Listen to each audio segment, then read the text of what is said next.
Good evening दोस्तों। Channel IAS think tank पे आपका हार्दिक स्वागत है। मैं आपका फ्रेंड पार्थ लेकर के आया हूँ फिर से लक्ष्मीकांत का एक नया अध्याय, दैट इज चीफ मिनिस्टर। जैसा कि स्टेट एग्जीक्यूटिव में हम लोग बात कर रहे थे, स्टेट एग्जीक्यूटिव में घुस गए थे, that is part 6 of the constitution, और उसमें हम लोग गवर्नर कर लिए थे।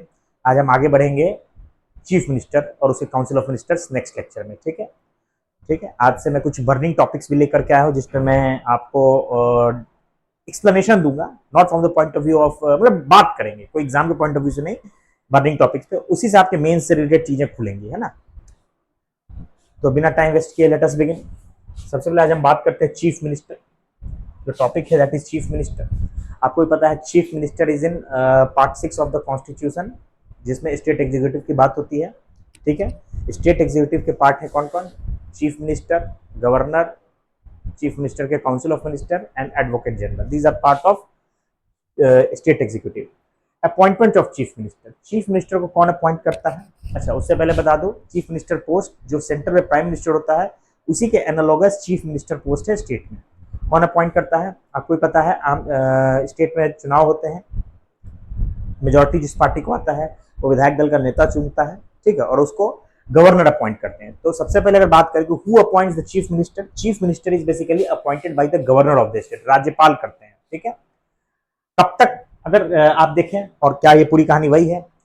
सर हंग असेंबली हो जाए, किसी को बहुमत नहीं आए, तो देखिए किसी को बहुमत नहीं आए तो उस केस में गवर्नर अपने डिस्क्रिप्शन को यूज करते हैं, और जो लार्जेस्ट पार्टी है, जो लार्जेस्ट पार्टी है या लार्जेस्ट कोलिशन है, उसको इनवाइट करते हैं सरकार बनाने के लिए।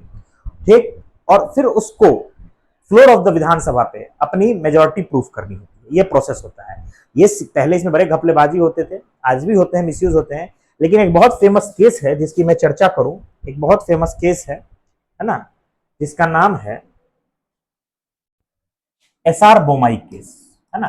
कभी इसके बारे में भी हम लोग बात करेंगे, एसआर बोमाई केस या जजमेंट, जिसमें सुप्रीम कोर्ट ने, है ना, सुप्रीम कोर्ट ने एक तरीके से आप कहें तो रूल दिया है, रूल बेस्ड दिया है गवर्नर को, कि जब हंग असेंबली हो, किसी को स्पष्ट बहुमत नहीं हो, तो आप कैसे कैसे बुलाएंगे। सबसे पहले आप किसको बुलाएंगे? लार्जेस्ट पार्टी को बुलाएंगे, या किसको बुलाएंगे? ठीक है, इस तरीके से वो हम वहां बात करेंगे जब उस जजमेंट आएगा। ठीक है, तो फेमस है, याद रखिएगा, SR Bommai judgement.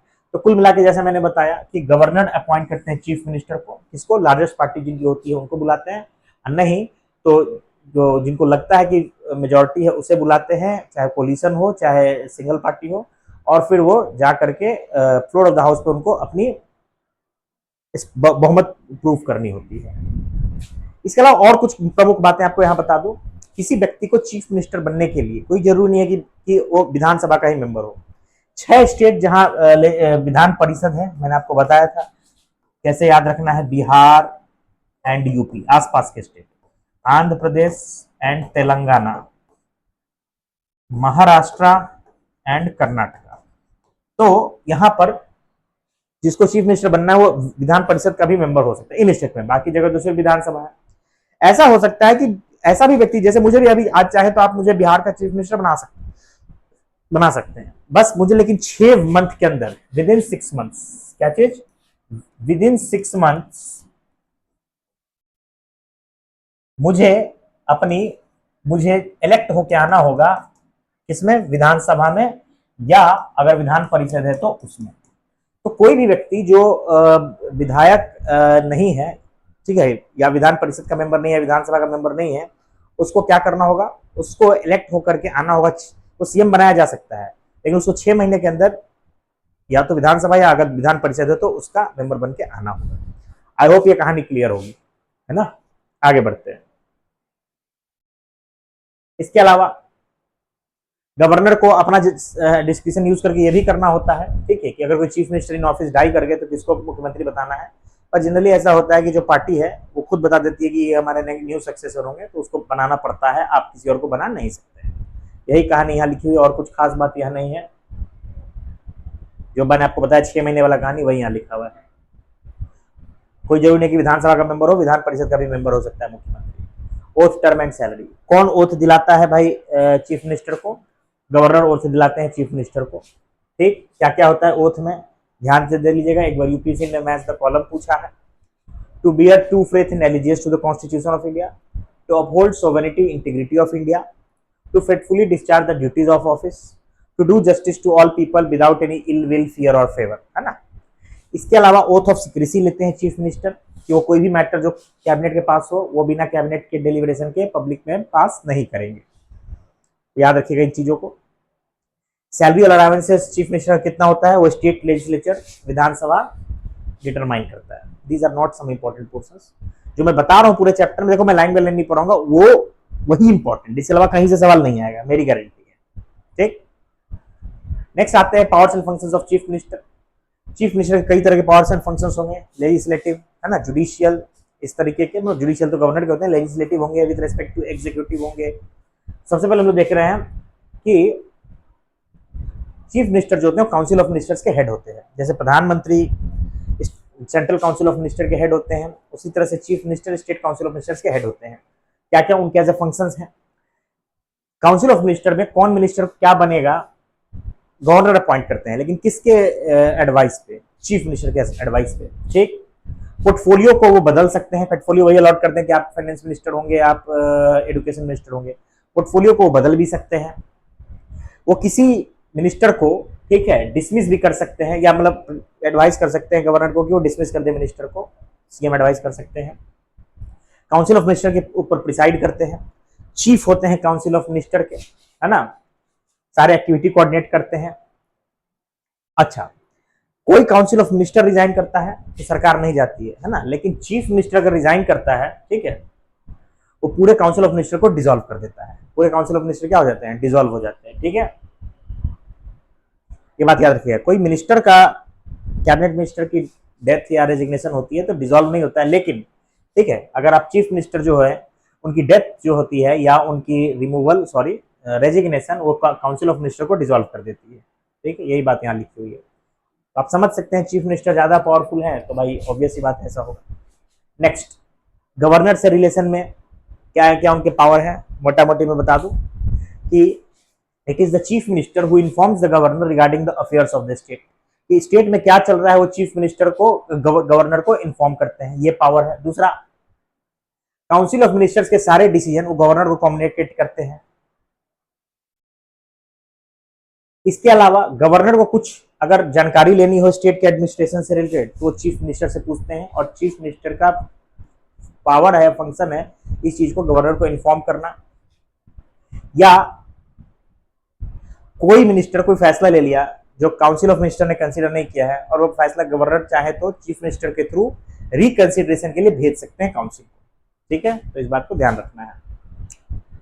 Now coming to state legislature, आपको ही पता है कि फ्लोर ऑफ द हाउस पे सरकार को रिप्रेजेंट करते हैं, उसके मुखिया कौन है, मुख्यमंत्री।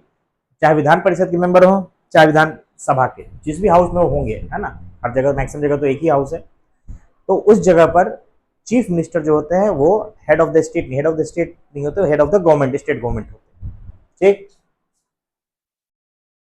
इसके अलावा वो स्टेट लेजिस्लेचर से और क्या रिलेटेड उनका फंक्शन है, वो गवर्नर को समन करने, प्रोरोग करने के लिए वही एडवाइस करते हैं, गवर्नर को समन और प्रोरोग करने के लिए। ठीक, इसके अलावा वो गवर्नर को रिकमेंड कर सकते हैं विधानसभा भंग करने के लिए, डिसॉल्व करने के लिए। ठीक है, गवर्नमेंट की जो पॉलिसीज है उसको डिफेंड करना, उसको अनाउंस करना फ्लोर ऑफ द हाउस का, और भी लोग करते हैं, पर चीफ वही होते हैं, है ना। आप देखते नहीं है कि कई बार कहता है leader of the opposition state में कि we want chief minister to answer on this, है ना, वी वांट चीफ मिनिस्टर, हम किसी और मंत्री से नहीं सुनेंगे, बहुत संवेदनशील मुद्दा है, हमें चीफ मिनिस्टर चाहिए। तो आप समझ सकते हैं ही represents the government on the floor of the house. Secondly, वो सारे समन प्रोरोग करते हैं, गवर्नर को एडवाइस करते हैं कब हाउस को समन करना है, कब प्रोरोग करना है। इन सारी चीजों का मतलब हम पार्लियामेंट चैप्टर में समझा चुके हैं। सेम मतलब होता है विधानसभा के संदर्भ में। इसके अलावा गवर्नर और क्या करते हैं, वो विधानसभा भंग करने के लिए गवर्नर को चीफ मिनिस्टर एडवाइस करते हैं, है ना।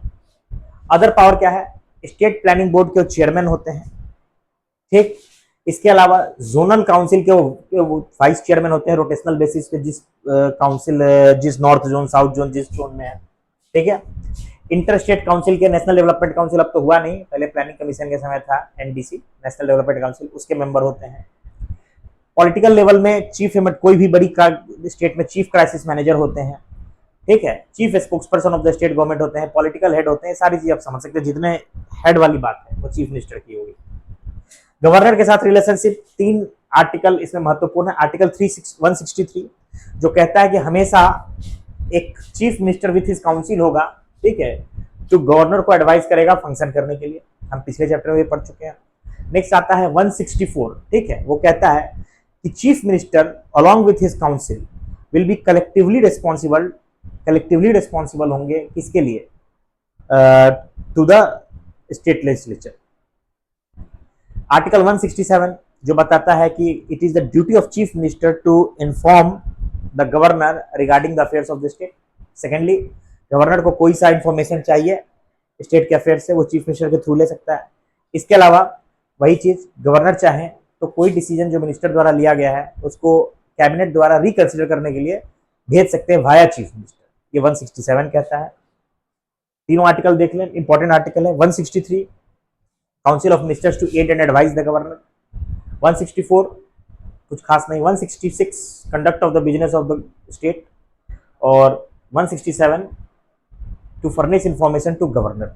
देखिए कुछ यूपीएससी के स्टूडेंट्स पूछते हैं कि सर सारे आर्टिकल रटने, मुझे भी बहुत आर्टिकल इंपॉर्टेंट नहीं है, लेकिन जो इंपॉर्टेंट है वो रटना जरूरी हो जाता है। कौन कौन सा, जैसे मैं कहूं कि ये इंपॉर्टेंट है, council of minister 163, 167 it is the duty of chief minister to inform governor regarding the affairs of the state, है ना, ये सब थोड़ा इंपॉर्टेंट आर्टिकल हो जाते हैं। नेक्स्ट कुछ इसमें हाईलाइटेड पॉइंट होगा तो मैं बता दूंगा, कुछ खास नहीं है। तो इसी के साथ हमारा चीफ मिनिस्टर चैप्टर समाप्त हुआ प्रीलिम्स के पॉइंट ऑफ व्यू से।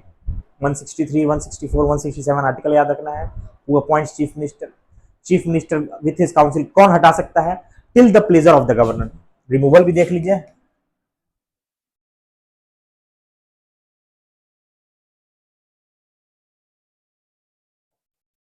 टिल प्लेजर ऑफ गवर्नर, है ना, गवर्नर जब के प्लेजर तक रिमूवल तो नहीं हटाया जा सकता है। पर गवर्नर का प्लेजर का मतलब ये आर्बिट्रेरी नहीं हो सकता है। It is not arbitrary. इसका मतलब होता है till he enjoys majority support in the house.